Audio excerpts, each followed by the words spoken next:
시청자 여러분 안녕하십니까? 출발 성공 투자 박민영입니다. 안녕하세요. 김수정입니다. 간밤 뉴욕 증시는 혼조 양상을 나타냈습니다. 빅테크주들이 일제히 약세를 나타냈기 때문인데요. 전날 실적이 나왔던 테슬라와 넷플릭스를 중심으로 해서 실망감 때문에 아무래도 이들 기업들이 거의 8에서 9% 이상 급락이 나오다 보니까 지수에 타격을 준 것 같습니다. 그런 가운데서도 은행주들의 실적이 좋다 보니까 다우지수 홀로 9거래일 연속으로 상승세를 보이고 있죠. 네. 빅테크만 갈 때는 또 그게 걱정이 되더니 빅테크가 빠지니까 또 걱정이 됩니다. 언제나 주식시장엔 걱정을 또 하나를 안고 있는데 걱정만큼 가득 채워진 것이 또 기대입니다. 기대는 어느 방향을 보고 있는 것인가 같이 고민하면서 시장 전략 챙겨가도록 하겠습니다. 자, 어제 장이 어땠는지부터 같이 보시죠. 어제 이 시간에 넷플릭스와 테슬라의 실적이 나왔습니다 라고 소식을 전했었고 시간 외에서 두 종목 모두 다 흔들림이 상당히 크게 나타났습니다. 그것과 비교했을 때는 그럼에도 불구하고 국내장은 나름 잘 버텼다, 선방했다라는 느낌도 들었던 어제였습니다. 코스피는 0.3% 떨어졌고요. 코스닥은 0.8% 오른 채 거래를 마쳤습니다. 매일같이 코스닥을 끌고 가는 주역이 있어요. 하루는 에코프로였다가 하루는 LNF였다가 하루는 포스코 DX. 어제장에서는 포스코 DX의 강세가 또 돋보이기도 했었습니다. 시장은 그렇습니다. 올랐던 종목들에 대한 차익 실현 욕구도 굉장히 강하고요. 반면에 이런 급등하는 종목들이 쉬다가 또 급등하는 현상이 나타나 보니까 그것이 없는 이들의 포모 현상도 굉장히 강한 장입니다. 그렇기 때문에 쏠림, 변동, 차별화 이런 것이 더 심화되고 대응은 다소 어렵게 느껴지죠. 어제 코스닥 보시면 모처럼입니다. 하락 종목 대비 상승 종목이 더 많은 것이요. 보통 이런 날은 특징이 에코프로 그룹주들이 급등하지 않은 날입니다. 조금 떨어졌거나 혹은 보합권이거나요. 이쪽으로 갈 수급들이 다른 쪽으로 조금 온기가 퍼져나가는 현상이 나타납니다. 어제는 제약, 바이오 혹은 일부 IT 종목들의 강세가 도드라졌죠. 어제장에서는 반가웠던 것은 그 전날에 좀 많이 밀렸었던 반도체 소부장에서 회복을 보였다라는 점이고요. 2차 전지 몇몇이 강한 시세를 보인 점, 결국 주도 섹터가 같이 올라갔던 하루가 되겠습니다. 다만 2차 전지 몇몇 종목들 굉장히 하루 내에서도 변동폭이 크게 나타나고 있어서 같은 날 샀는데 누군가는 엄청난 수익, 누군가는 엄청난 손실이 될 수도 있는 그런 흐름입니다. 주도 섹터가 순환 강세를 계속 기록하고 있는 최근인데요. 매크로 측면의 시장 초점이 완전히 옮겨갔습니다. 오로지 수급 쪽으로요. 프로그램 수급과 쏠림 현상이 심화되면서 가는 놈만 가는 그런 장이 연출되고 있습니다.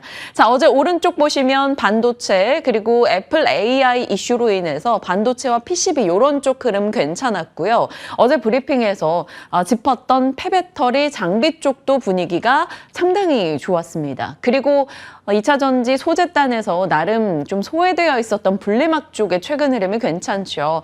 WCP나 혹은 SK 하이테크놀로지 등의 종목들 강세였는데 이들도 장중 변동폭은 조금 있었습니다. 자, 그리고 LCC 혹은 음식료, 엔터주 일부도 강했고요. 반면에 떨어진 쪽은 조선기자재, 그간 그렇게 가열차게 올라왔으니 어느 정도 쉼에 대해서는 납득이 됩니다. 그리고 자동차 하락했고요. 통신 장비도 떨어졌네요. 시간 외에서는 의료 AI 종목 JLK가 제2의 루닛이 아니냐라는 얘기가 나옵니다. 또 시간 외까지도 강세를 이어갔고요. 폐배터리 쪽도 성일하이텍, 세비케미 장중에 이어서 시간 외까지 상승 흐름 보여줬습니다.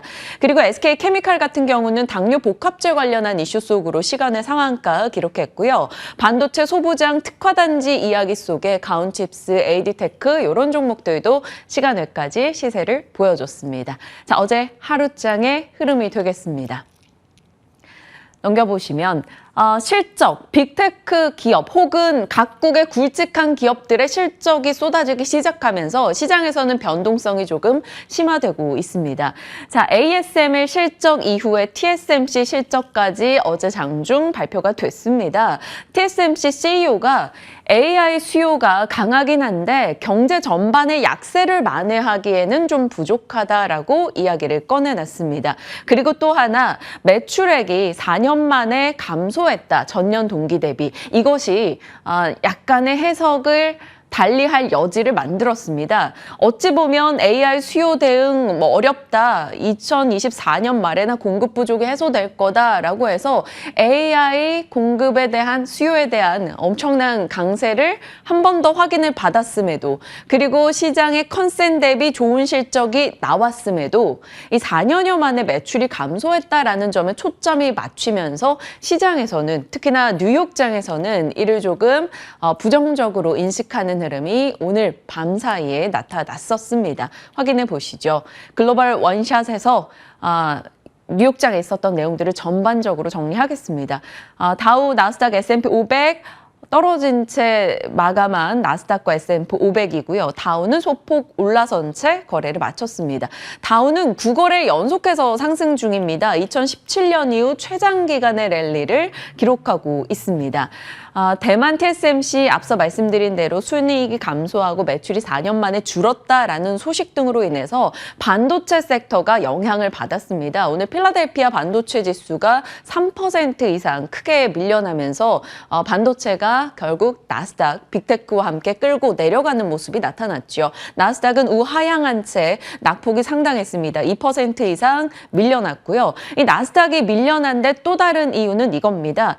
신규 실업수당 청구 건수가 예상보다 적었습니다. 이 말은 여전히 고용이 강하다라는 것을 확인받을 수 있었고요. 미국의 주택 가격의 공급 부족 문제로 인해서 또 뛰었습니다. 이것은 긴축 강화를 불러일으킬 수 있을 만한 요인이 된다라는 지적이 나오면서 국채금리가 상승을 했죠. 국채금리가 뛰면서 이렇게 나스닥에는 다소 부담이 되기도 했습니다. 자, 그 영향 속에 여러 가지 종목들이 하락하는 모습 나타났는데요. 말씀드린 대로 필라델피아 반도체 떨어지면서 엔비디아도 크게 밀렸습니다. TSMC 실적 영향도 같이 받았고요. 3% 이상 밀려났죠. 테슬라 어제 실적 얘기 나오고 나서 마진 하락 부분에 대해서 조금 시장은 부담을 느꼈고요. 대규모 투자를 예고했기 때문에 그 투자 비용에 대한 부담도 같이 느꼈습니다. 테슬라의 폭락이 뼈아팠네요. 10% 가까이 하락하면서 나스닥 하락에 좀 큰 영향을 주기도 했습니다.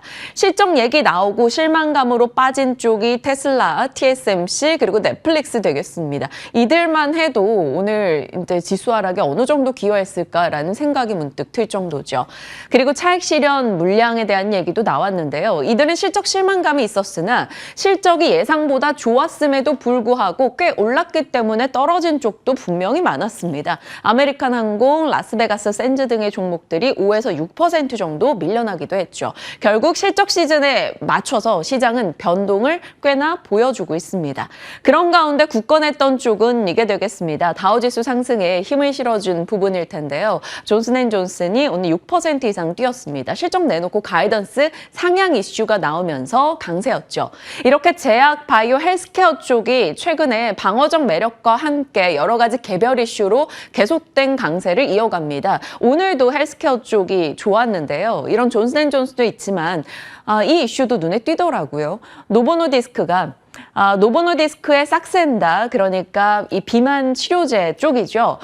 이 삭센다가 계속 공급 부족 문제가 있었는데 이 미국의 FDA 측에서 공급 부족 리스트에 추가를 했다라는 소식이 들려왔습니다. 그러니까 처방을 하는 측에서 처방 조금 적게 해라. 지금 너무나 부족하다. 이런 인식을 심어준 거죠. 얼만큼 비만 당뇨 치료제 쪽에 시장에 관심이 집중돼 있는가를 여실히 느끼게 됩니다. 뉴욕장의 한판 분위기 살펴봤습니다. 좀 더 세세하게 내용 들어가 볼까요? 빅테크와 반도체 쪽이 오늘은 떨어지면서 이쪽이 완연하게 하락 기운이 가득합니다. 나스닥의 2% 빠짐을 명확하게 느낄 수 있는 거죠. 위에 네 종목으로 오늘 하루 종일 설명되는 것 같아요. 테슬라, 넷플릭스, TSMC가 내려갔고 존슨앤존슨 등이 올라가면서 헬스케어 쪽이 강했다라는 점이요. 자, 앞서 말씀드린 대로 노보노디스크나 일라이릴리 쪽이 강세를 기록했다라는 것은 비만 치료제 관심이 계속 된다라는 거고요. 만약에 이게 연결된다면 최근에 시세 좋았던 케어젠, 펩트론, 아이센스 이런 종목들 비만 치료제 만드는 종근당, 한미약품까지 계속해서 관심을 좀 더 봐도 되지 않을까라는 생각이 듭니다. 자, 여행 웹사이트 업체에서 미국이 유럽으로 여행을 가는 것에 대한 검색량이 압도적으로 증가하고 있다라는 내용이 나왔습니다. 이 말은 국제선 이용이겠죠. 결국 항공사 수익 증가로 이어질 수 있을 만한 내용입니다. 항공사들 실적 그리고 주가 상승도 꽤나 좋았는데요. 델타항공, 유나이티드 항공이 호실적 랠리를 보여줬습니다. 다만 아메리칸 항공은 호실적임에도 불구하고 오늘 주가는 다소 크게 빠지기도 했네요. 역시나 오른 종목들에 대한 차익 실현 욕구도 분명히 강한 장이다라고 느껴지기도 합니다. 자, 뉴욕장 분위기 짚어봤고요. 테슬라가 10% 정도 폭락이 나왔죠. 마진이 떨어진 것에 대한 부담감을 느꼈고 오른 것에 대한 차익 실현 욕구도 분명 있었을 겁니다. 하지만 단기적으로는 이게 부담이 되는 내용이죠. 장기적으로 봤을 때는 이게 또 하나의 기회가 될 수 있다라는 시각도 분명히 존재합니다. 장기적인 이번에 실적 관전 포인트를 한번 보시죠. 단기적으로는 마진 하락 그리고 추가적으로 가격을 내릴 의지가 있다라는 것을 일론 머스크가 보여줬고요. 공장 시설 작업으로 인해서 일부 기간 동안 생산량이 감소할 수 있다라는 점도 언급이 됐습니다. 그리고 사이버 트럭이나 로보택시 같은 쪽에 대해서 구체적인 비전 제시를 하지 않은 것도 실망스러웠죠. 반면에 기대할 만한 내용, 이것은 뭐 부담이 되기도 합니다만 도조 AI 슈퍼컴퓨터 쪽에 1조 원이 넘어가는 것을 투자하겠다라고 일론 머스크가 밝혔습니다. 이것은 결국에는 뭐 테슬라 측에는 어찌 보면 작은 부담이 될 수 있는 거고요. 엔비디아와 같은 칩을 계속 쓸 것이다라는 것에 대해서는 시장에는 플러스인 이슈일 겁니다. 그리고 또 하나 FSD 라이센싱을 일부 OEM 업체와 초기 협상 중이다라고 했습니다. 저희 방송을 꾸준히 시청하신 분들이라면 이 FSD 얘기를 정말 많이 했었다라는 것을 기억하실 텐데요. 테슬라 생태계 이야기를 하면서요. 테슬라의 충전 시설을 쓰는 곳이 점차 늘어났었죠. GM, 포드, 리비안 이런 쪽까지요. 그리고 각 텍사스주 등의 여기저기 미국 표준으로 걸어가는 길을 테슬라는 만들어 왔었습니다. 그동안 테슬라는 전기차를 판매했고 이제는 충전 사업이 추가가 됐죠. 그리고 나서 결국 테슬라가 꿈꾸고 있는 것은 이것들을 기반으로 해서 소프트웨어를 판매하는 것이다 라는 점을 지속 말씀드렸습니다.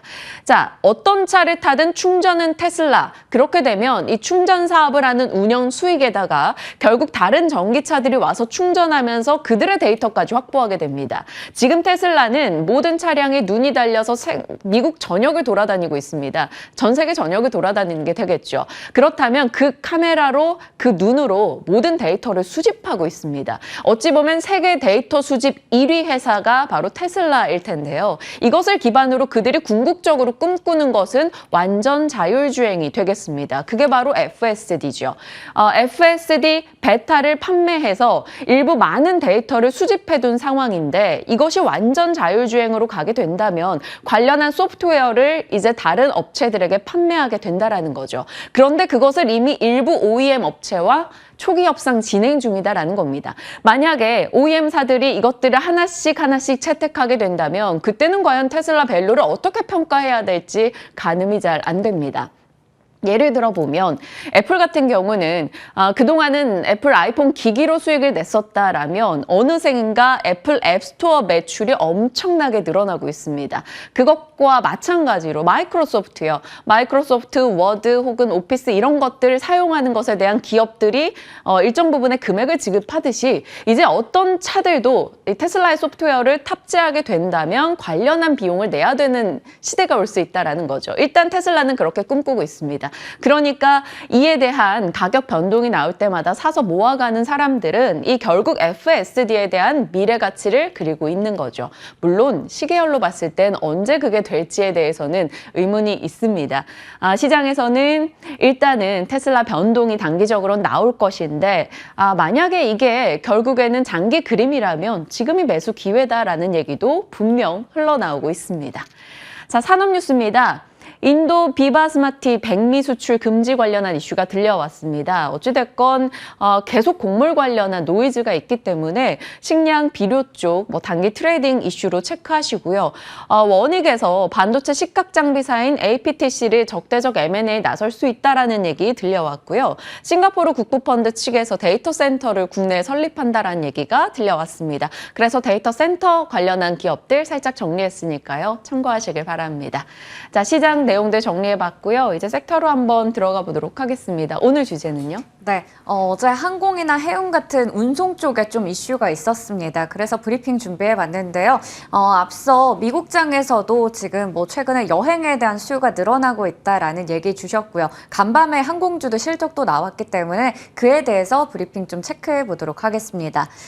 우선은 본격적인 여름 휴가철 7월과 8월 성수기를 앞두고 있고 9월에 추석 연휴까지 있기 때문에 많은 분들께서 달력을 좀 넘기고 계실 것 같습니다. 저도 이제 휴가를 한 달 정도 남긴 상황이라서 굉장히 설레는 마음인데요. 항공주들이 이제 떴습니다. 하늘로 올라갔는데 2분기에 호실떡도 전망이 되고 있고 휴가철의 수요에 대한 기대감도 나타나고 있습니다. 우선 어제장에서 항공주들이 일제히 강한 상승세를 나타냈어요. 사실 그동안 주가가 많이 밀려 있었는데 6월을 기점으로 해서 반등이 좀 나오고 있는 상황입니다. 보시는 것처럼 대한항공이 19% 가까운 상승세를 보이고 있죠. 그리고 미국에서 항공주들도 흐름이 좋습니다.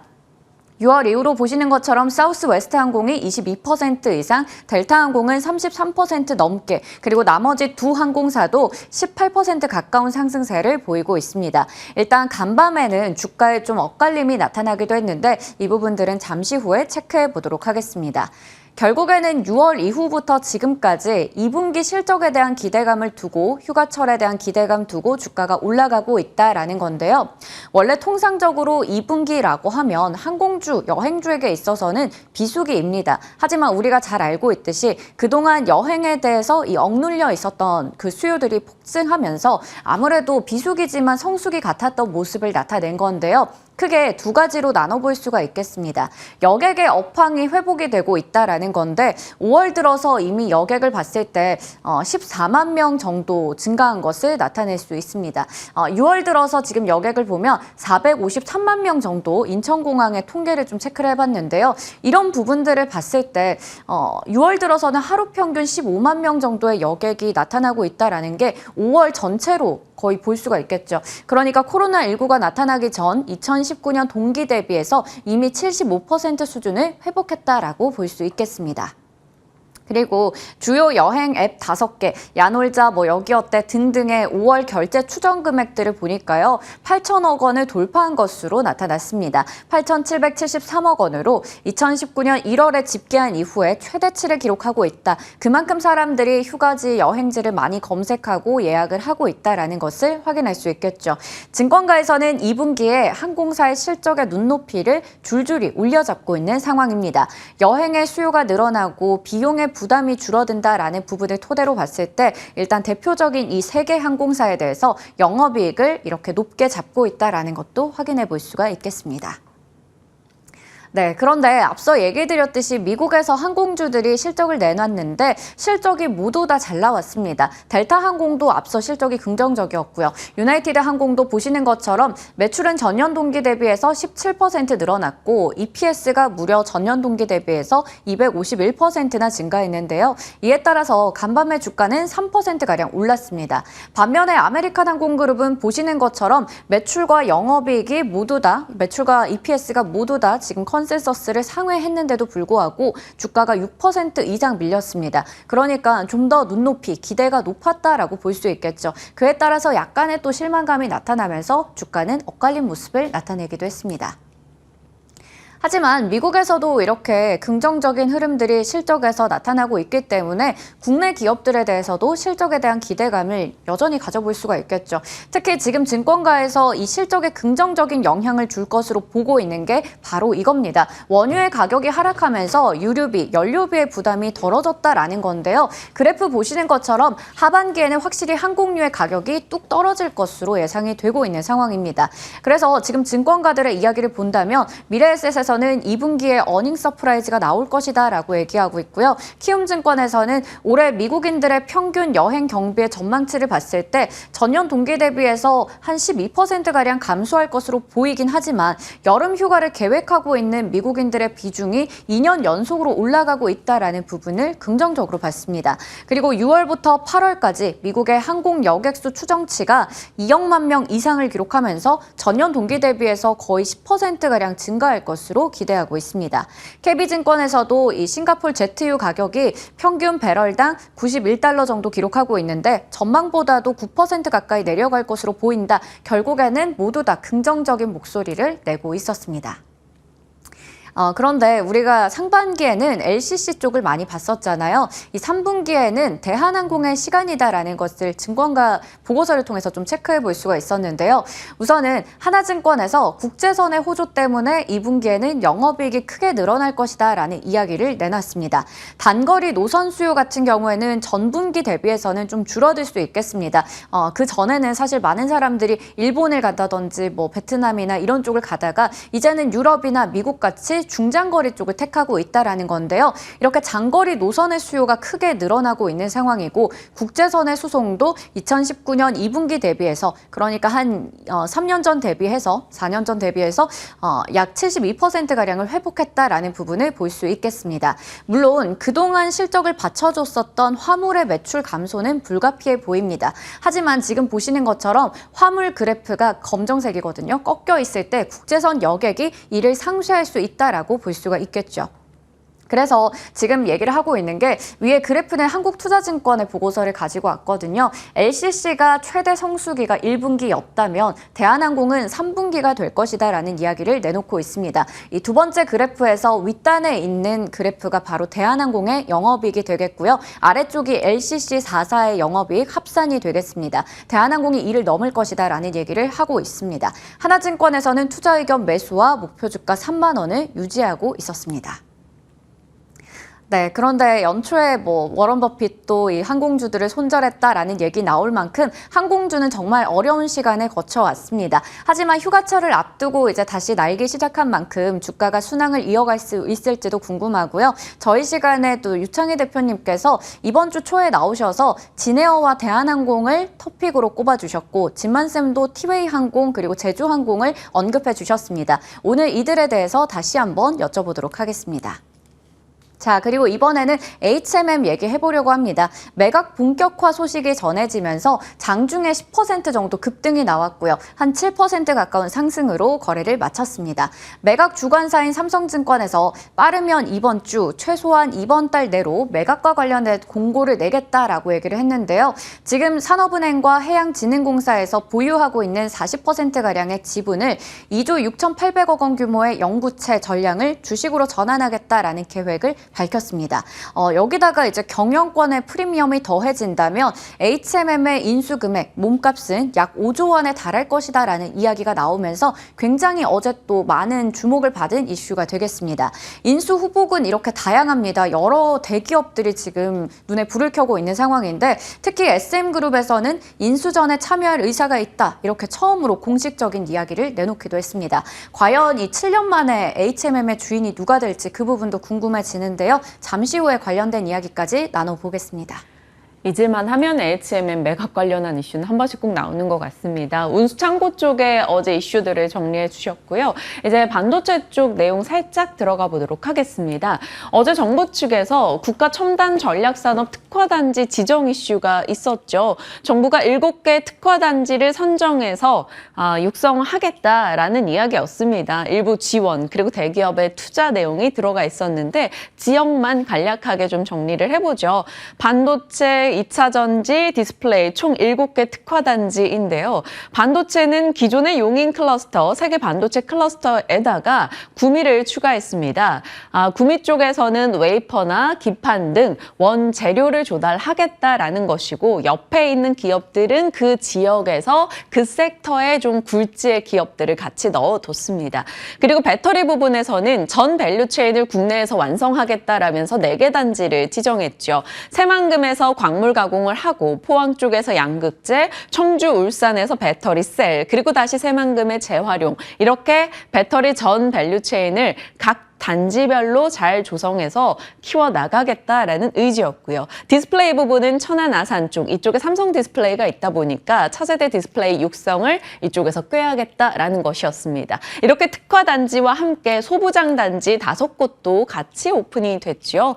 2032년까지 총 6조 7천억 원을 투입하고 정부 지원을 한다라는 소부장 단지였습니다. 반도체는 경기 안성과 부산 쪽입니다. 반도체 핵심 공정 장비, 차세대 전력 반도체 등이 들어가고요. 바이오는 충북 오송, 그리고 미래차는 광주와 대구 쪽에서 자율주행 핵심 부품이나 연구자석과 같은 전기차 모터 관련한 지원이 있겠다라는 내용이 들어왔었습니다. 자, 이런 내용이 나올 때마다 일시적으로라도 어찌됐건 관련해서 소부장 딴엔 나름의 온기가 돌긴 합니다. 어제는 반도체가 그 전날 하루 쉬었다가 다시 올라가는 흐름이 나왔죠. 그 전날 하락폭만큼 회복은 아니었습니다만 그래도 순식간에 회복을 해 나갔습니다.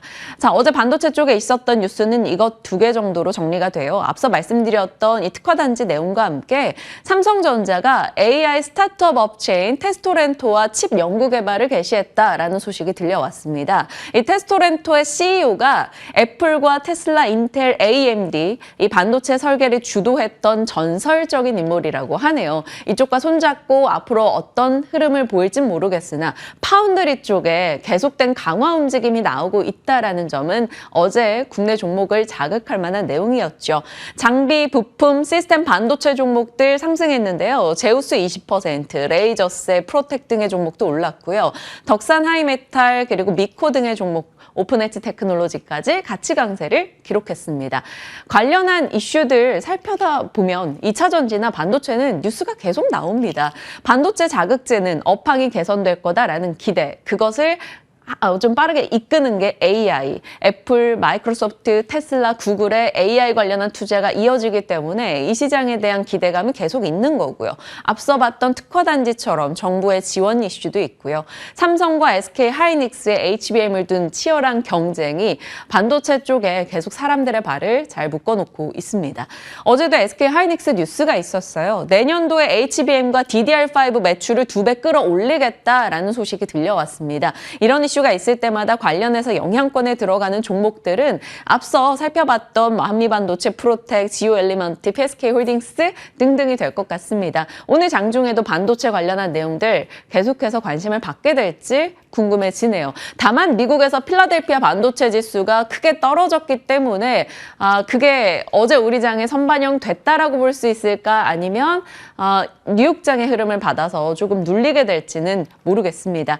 자, 또 하나 IT 쪽에 영향이 있을 만한 뉴스인 것 같아서 넣어놨는데요. 중국에서 디스플레이권의 4위 업체입니다. 티안마가 디스플레이 장비 발주를 했는데 수조원의 발주였다라고 합니다. 그러다 보니까 이미 티안마에게 수주를 한 쪽과 수주 기대를 해볼 만한 쪽, 그리고 과거에 서로 거래가 있었던 쪽, 이렇게 제가 정리를 해봤는데요. 수주를 받은 쪽은 이렇게 SNU, DMS, KC텍 등이 될 거고요. 수주 기대가 있는 쪽은 이 디스플레이 후공정 쪽 사업을 하고 있는 곳입니다. AP 시스템, 인베니아, ST, 베셀 등이 있고요. 과거에 좀 거래를 했던 쪽은 이렇게 4기업이 있는데요. 힘스, HB 테크놀로지, 비아트론 등이 있으니까요.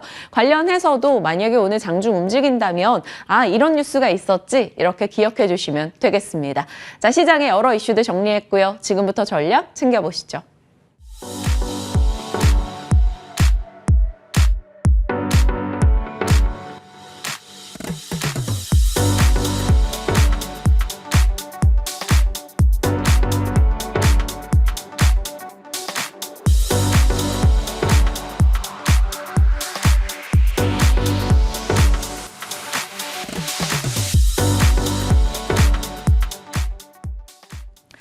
진만쌤과 한 주 마무리하는 전략 챙겨보도록 하겠습니다. 어서 오세요. 네, 안녕하세요. 네.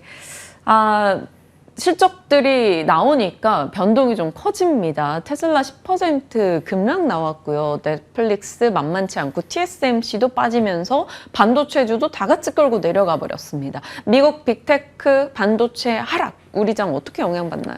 네, 일단 시초가 그렇게 좋지는 않을 것 같습니다. 원달러 환율도 조금 올란 경향이 있어가지고 뭐 시초가 그렇게 좋지만은 않겠지만 일단 금요일 특성상 애매하게 올라가서 시작하는 것보다는 이제 밑에서부터 시작해야지 좀 수급이 뭐 개인들의 투매도 동참이 되면서 좀 지수가 올라갈 수 있을 만한 요소가 많다라고 좀 생각이 되고요. 사실 뭐 테슬라 그다음에 뭐 이제 여러 가지 종목들이 TSMC도 많이 빠지긴 했습니다만 일단 근본적으로 일단 한국 시장을 견인했었던 요소들이었죠. 뭐 반도체나 2차 전지나 실적이 안 좋을 걸 알고 있었던 부분들이 있어서 이제 이런 부분들이 이미 이제 반영이 됐던 부분들도 충분히 있고요. 그다음에 올랐었던 부분들도 분명히 한 번 정도 조정은 있을 거라고 좀 생각이 되고 있습니다. 그래서 이번 부분에 아예 그냥 살짝 조정이 나와도 그렇게 걱정하실 필요가 없는 게 일단은 올라갔던 요소들이 아직도 존재를 하고 있고요. 이런 부분들이 3분기 때 더 좋아질 거야 이런 의미로 좀 받아들이게 된다라고 하면은 지금은 밀려도 그렇게 크게 걱정할 필요는 없다라고 좀 말씀을 드리겠는데 다만 조금 걱정되는 부분들이 하나가 있었는데 그게 여태까지 못 올랐던 종목들이 더 빠질 수 있을 경향이 좀 있을 것 같습니다. 그래서 또 간극이 좀 더 벌어지는 거죠.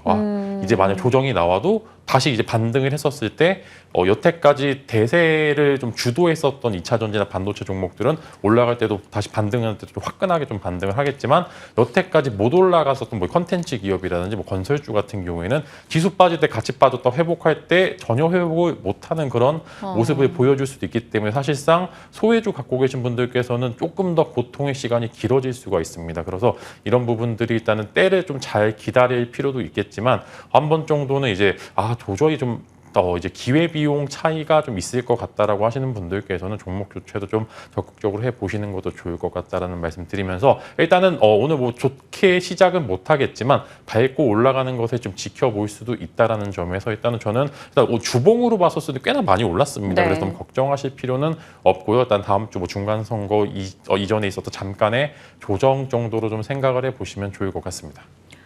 흔들림이 분명 있겠으나 피해갈 수 없는 오늘의 변동 있겠으나 뭐 지나치게 비관할 필요는 없다 정도로 정리가 될 것 같습니다. 말씀 주신 대로 소외되는 쪽은 너무나 소외되기 때문에 기다리더라도 주도 섹터 내에서 기다림을 해야 되지 않을까. 그래서 계속 주도 섹터 내에서 다음 주자는 무엇인가를 공부해가는 게 좀 합리적인 선택인 시장입니다. 계속해서 섹터 이슈로 들어가 볼게요. 어제 이제 항공주들도 비교적 괜찮았고 연간 시세로 봤을 때도 미국이나 국내나 모두 다 항공 쪽이 좋았다라는 것은 결국 여행 수요가 엄청나게 강하다라는 거고요. 공통된 특징은 이제 조금씩 노선의 길이가 길어지고 있습니다. 그럼 결국 이익이 올라가는 거고 화요일에 항공 섹터를 지마스픽으로 주셨단 말이죠.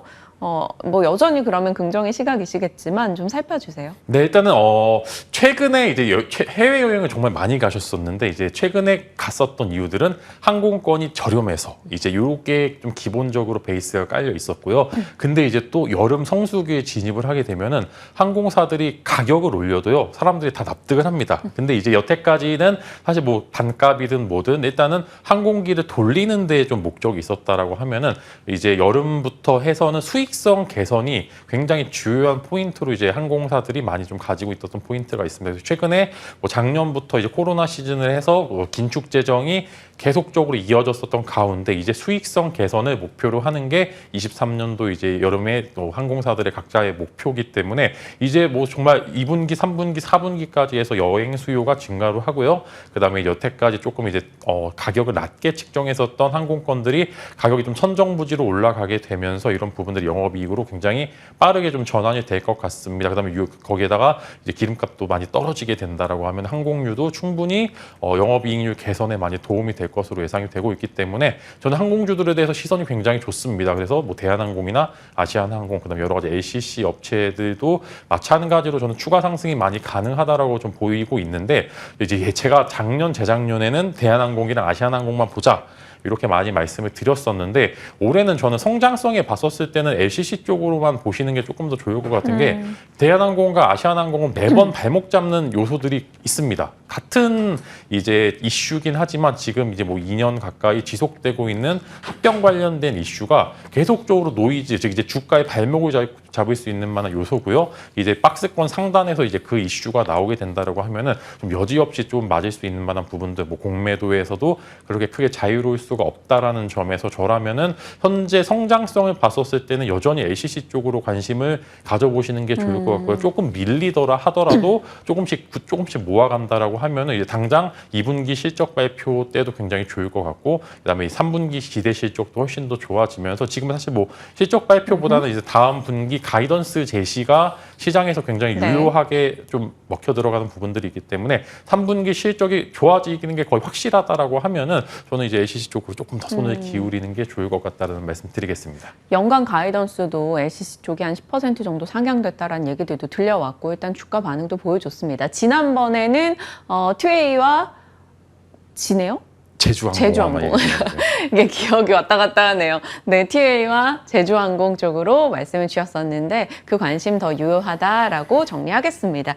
자, HMM 살짝만 코멘트 부탁드릴게요. 네, 일단 중국 경기가 살아나야지 사실 HMM 관련돼서 이제 여러 가지 컨테이너 운임 지수가 좀 살아날 것 같은데, 일단은 매각 이슈가 나와서 단순히 매각 이슈로 올라가게 된다라고 하면 저는 매도 포지션을 잡아보는 게 좋을 거고요. 이제 전반적으로 일단은 중국 경기가 너무 안 좋기 때문에 여러 가지 부양책 등으로 인해서 일단은 운임 지수가 상승할 것 같다. 그래서 단기 포지션을 잡아봤을 때는 이제 매각 이슈는 매도 포지션이고요. 완전히 이제 연말까지 해서 한 종목만 매매를 하겠다라는 분들께서는 HM도 굉장히 괜찮은 게, 중국 경기 뭐 언제까지 죽겠습니까? 이제 뭐 한 번 정도의 뭐 반등 충분히 나올 수 있을 만한 요소들이 많기 때문에 저라면은 장기 포지션 잡아가기에는 HMM도 굉장히 좋을 것으로 생각이 되고요. 매각 이슈를 이벤트로 주가 상승으로 이제 바뀌게 된다라고 하면은 저는 정말로 지금 자리에서는 뭐 나쁘지 않을 것 같다라는 말씀을 드리면서 단기 포지션과 중장기 포지션에 조금 다른 뷰로 좀 말씀을 드리면 좋을 것 같고요.